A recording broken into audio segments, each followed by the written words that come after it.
Hello, everyone. Happy Friday. So, we are back for another weekly recap. So, we will jump right into it. So, of course, the one of the hot topics for today is the August jobs report. So, the US only added 22,000 new jobs, which is very bleak.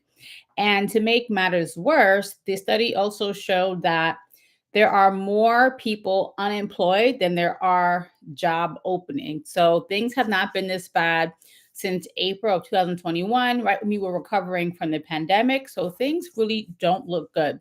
And in my opinion, things are only going to get worse.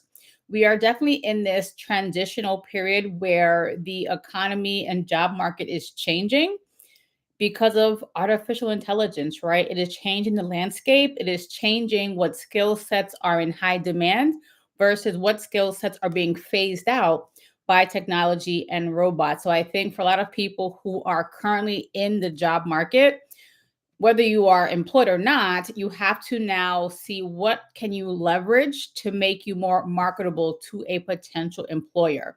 And then we have to start thinking long, big picture and long term in terms of your career and what your career field will look like in 5 or 10 years. How will AI affect it? And how can you be how to put it? How can you put yourself in a position to be employable in the foreseeable future? Status quo is no longer going to work regardless of what industry you are working in. So something for everyone to think about, and AI is here to stay and will continue to make major changes in all industries. Next piece of information, the unemployment rate is up slightly. It's 4.3%. This is also the highest it has been since October of 2021. And things may get worse before they get better. And so, what we are seeing now, though, is as the economy is taking a turn for the worse, the Fed may, in fact, decide to cut interest rates as an attempt to stimulate the economy. Now, that is what traditionally happens in a traditional market, but we haven't been in a traditional market since pre COVID. We have had unprecedented times for the last 5 years. And so the pulls and levers that normally will work to reset the economy haven't worked, and I don't think they will work. I think we have to kind of go back to the drawing board and revisit the other nuances that maybe didn't impact the economy before, but they are now. And the two biggest ones I can think of are social media and artificial intelligence. Those two have made major waves in the economy and how we communicate and how we operate. So, what in the past would have been implemented to make the economy turn a certain way, I don't think it's going to work. We have to kind of revisit what will work and try new things. But hey, what do I know? um, Other hot topic today, Elon Musk. So I want to share my screen for this one because he recently received like a $1 trillion Tesla. Let me make sure that my screen is sharing. It is. Okay. So just to kind of level set everyone, um, Elon Musk has been awarded a $1 trillion pay package by Tesla. They are looking for him to stay on board as CEO for a minimum of 10 years. So they are basically enticing him with this package to stay on board. Mind you, he is also head of other organizations as well, but Tesla, of course, wants to be number one.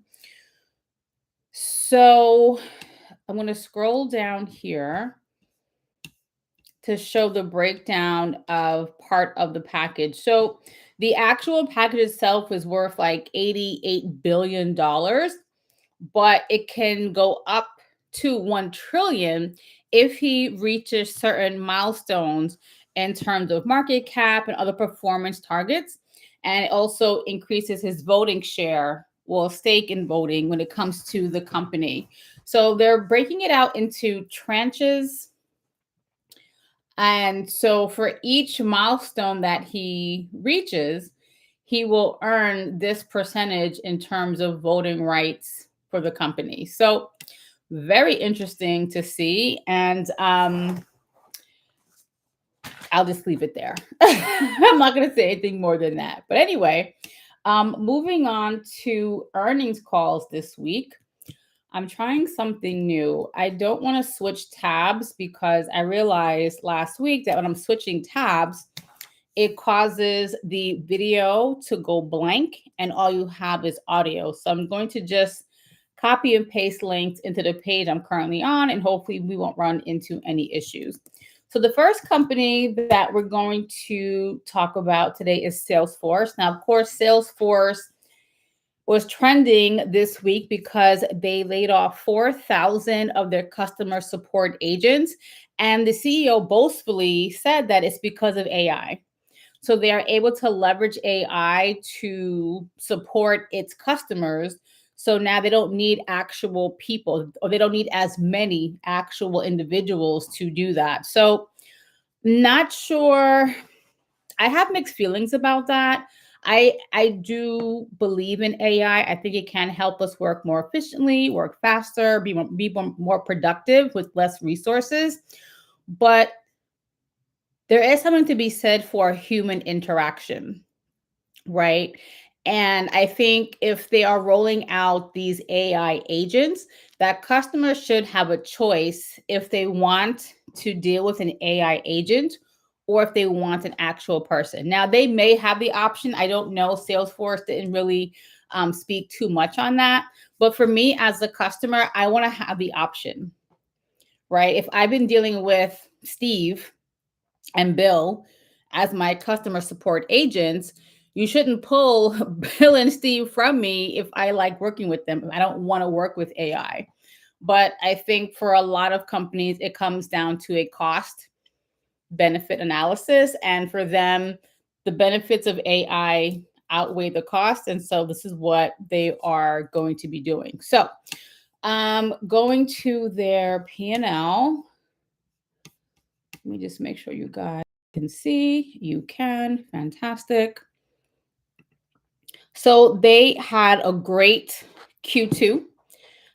This call was on September 3rd, just FYI. So right now we're looking at Q2 of 2025 versus Q2 of 2024. And so if you look at their revenue is up 10%. If we look at their net income, it is up 32%. And so what they have, what they focused on during this call is what is driving their great performance. So in case you don't know what Salesforce actually does, they provide a CRM platform for customers. So CRM is customer relationship management. That's what CRM is. So this is a platform where you are going to host all of your customer or potential customer information. So you have marketing, sales, and IT that usually rely on this platform. So any leads that come in from marketing activities will be housed in Salesforce.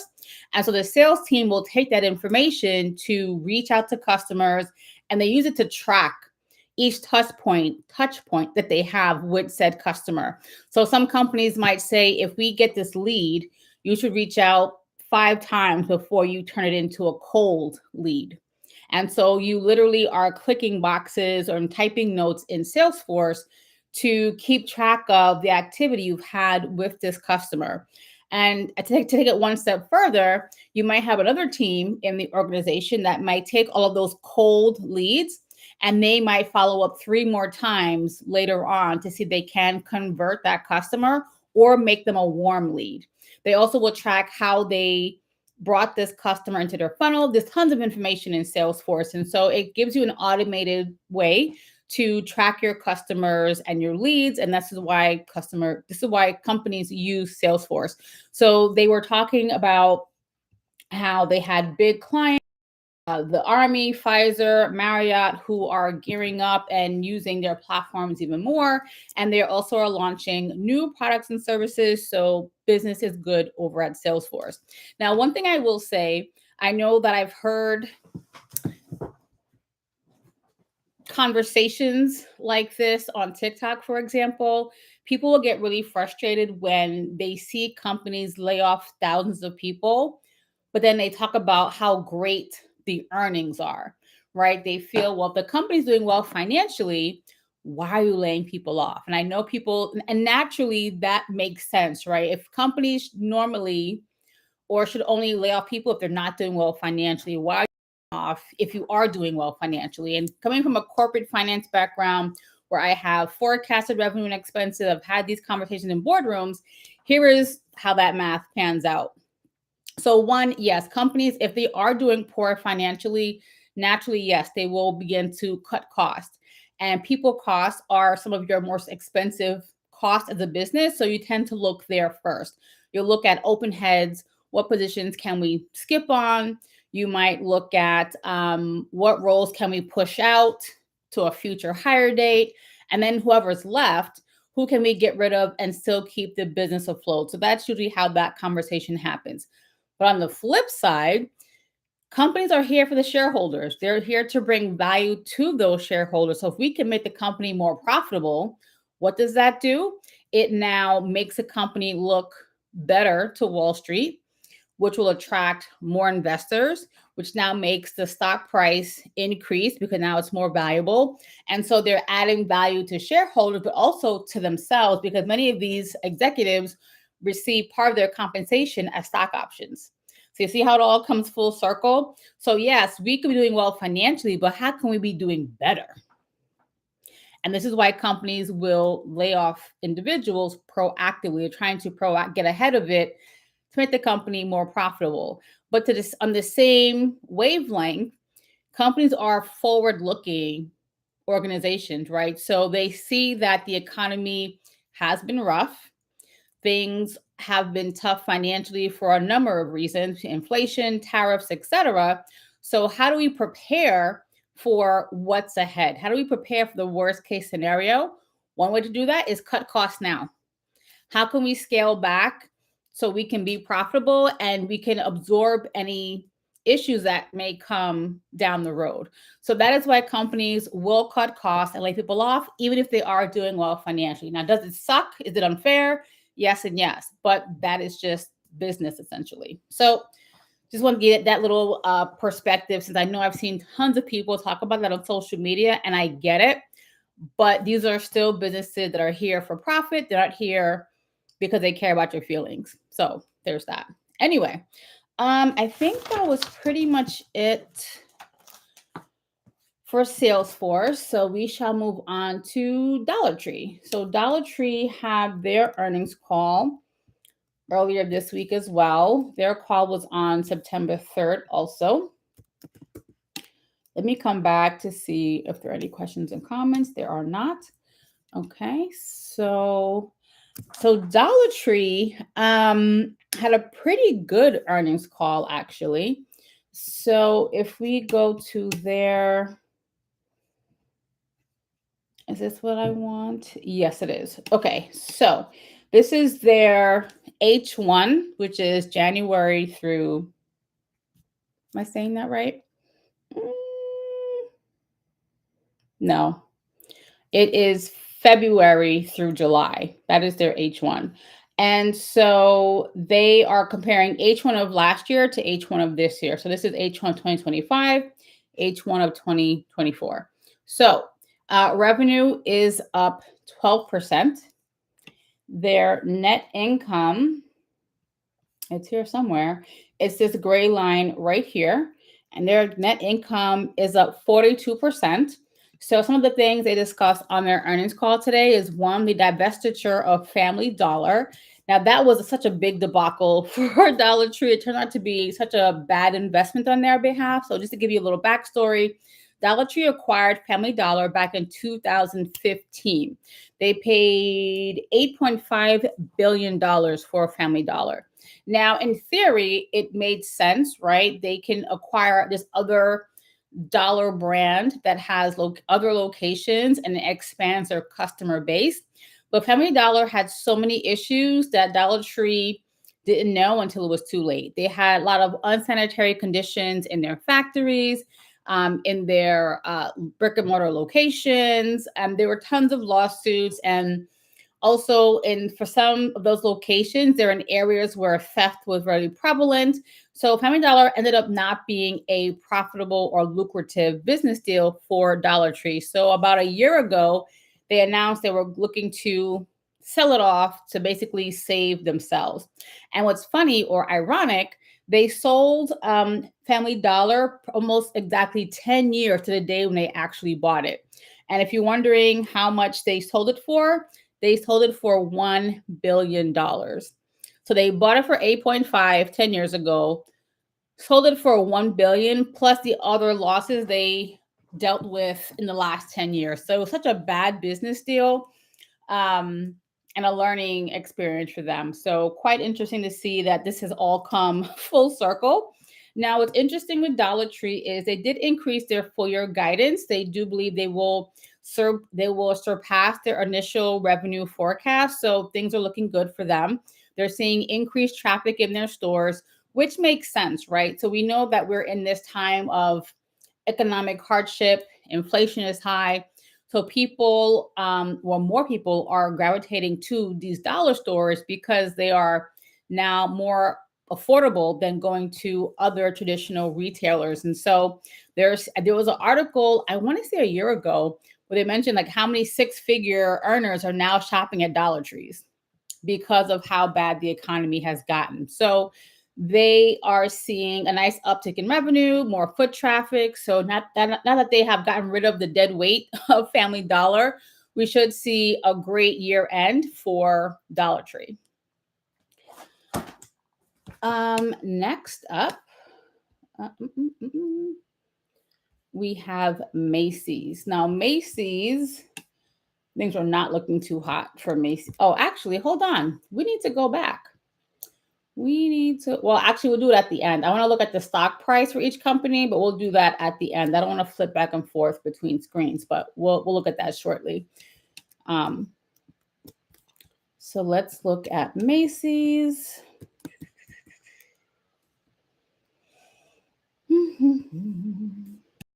All the way down to their income statement, which is right here. So we're looking at H1 of 24 compared to H1 of 25. And so revenue is down 2%, which isn't horrible. But when you look at their net income, it is down about 42%. And so what Macy's experiencing right now is lower foot traffic in their stores. They've also closed locations. So that, of course, doesn't help. And then the increase in the prices of their goods because of things like tariffs. So for Macy's, they're going to have to figure out how can they turn things around for the second half of the year.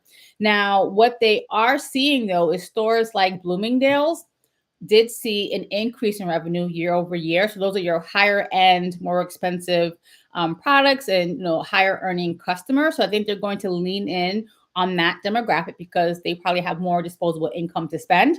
But also in the second half of the year, it is a very busy season for retailers. So we have back to school shopping that started and is still kind of happening right now.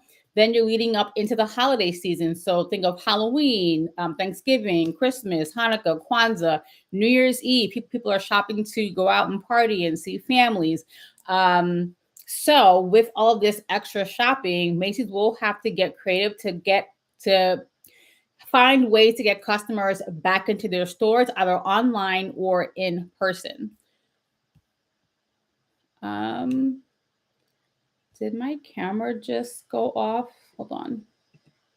Okay, I think I'm good. I saw my camera blink and I thought I wasn't being broadcasted, but I am. Okay, so they will have to work on that. And I'm not really sure how they're going to do that. And I think the retail industry as a whole will also have to get pretty creative. I know when it comes to like Black Friday shopping, Black Friday, Cyber Monday, and all of those targeted shopping days, the sales have been lackluster. Customers have not been impressed with those sales for quite some time.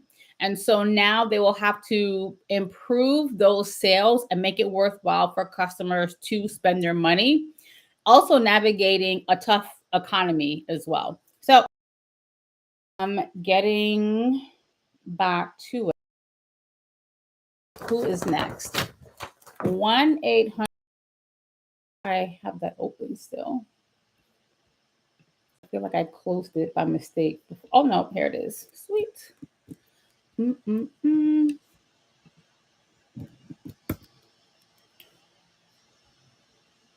So 1-800-Flowers, it's an ugly picture. They are not doing well at all, just FYI. So here is their income statement.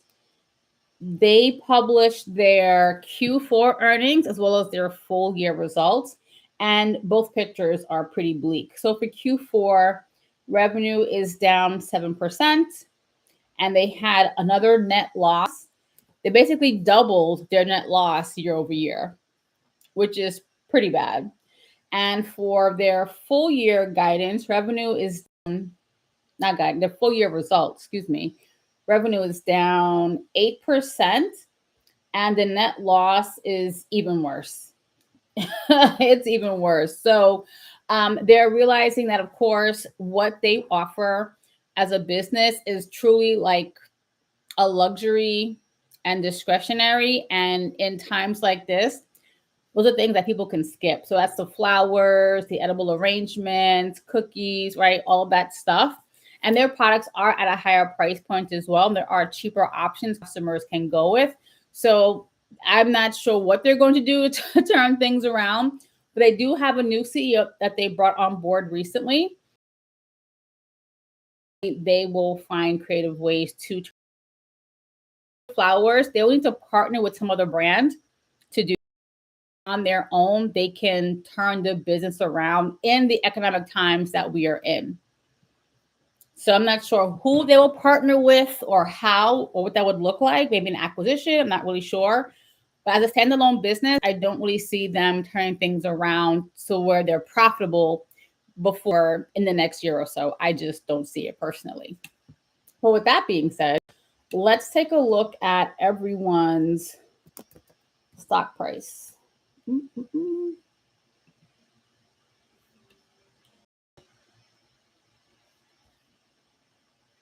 Okay.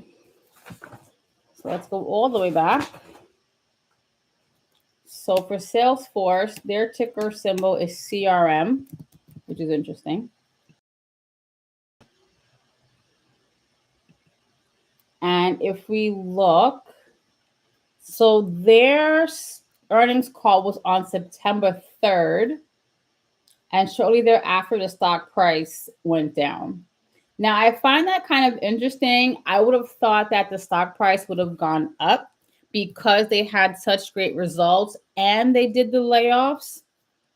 So I'm not really sure what to make of this. So just for context, usually when a company announces layoffs, the stock price usually goes up, traditionally. So to see that the stock price is down, I am quite surprised to see that. So I'm not really sure what that means, but it is interesting to see.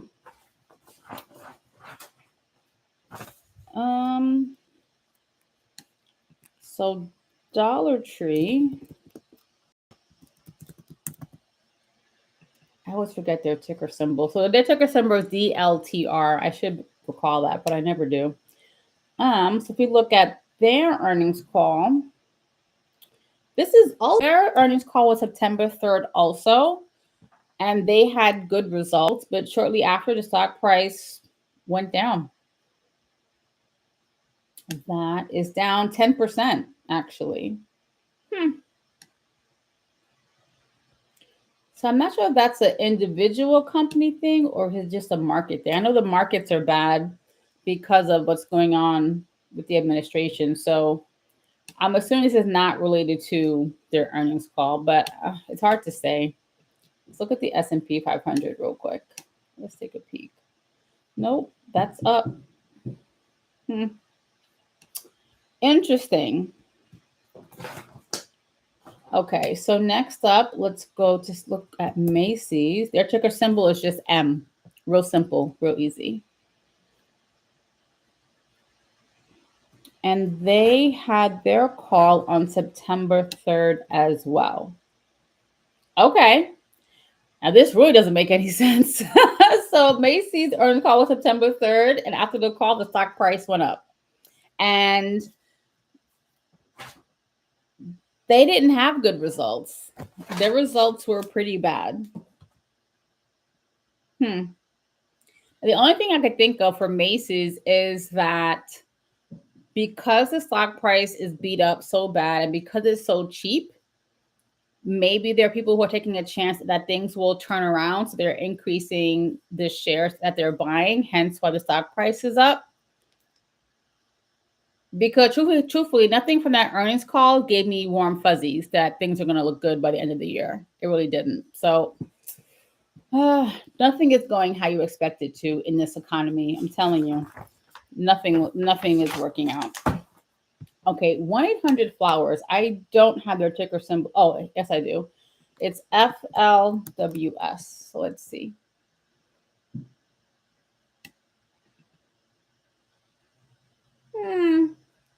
So their call was on September 4th. The stock price took a dip and then it went up kind of back to normal. Not really sure what to make of that either. But the stock price is super cheap. It's only $5 per share. That is dirt cheap. What has it been the last 5 years? Oh wow. Yeah. It's down 80% in the last 5 years, guys. That's crazy. Again, I don't know how they're gonna turn things around. Things are pretty bleak. I have no idea what this new CEO has in store for them, but if I had to guess, I could see a private equity buyout. They're no longer public and they kind of zhuzh things up behind the scenes before they sell it off to another company. I would think that's the more likely scenario in this instance, but I could be wrong. Who knows? And yeah, I think that was it. So I'm going to stop sharing. So that's it for today's weekly recap. Lots going on. It was pretty quiet from our earnings call perspective this week. There weren't too many hot companies releasing their results, but that kind of happens when you're like in between the top of the quarter. So that kind of makes sense. So with that being said, I will see all of you guys next week. Take care.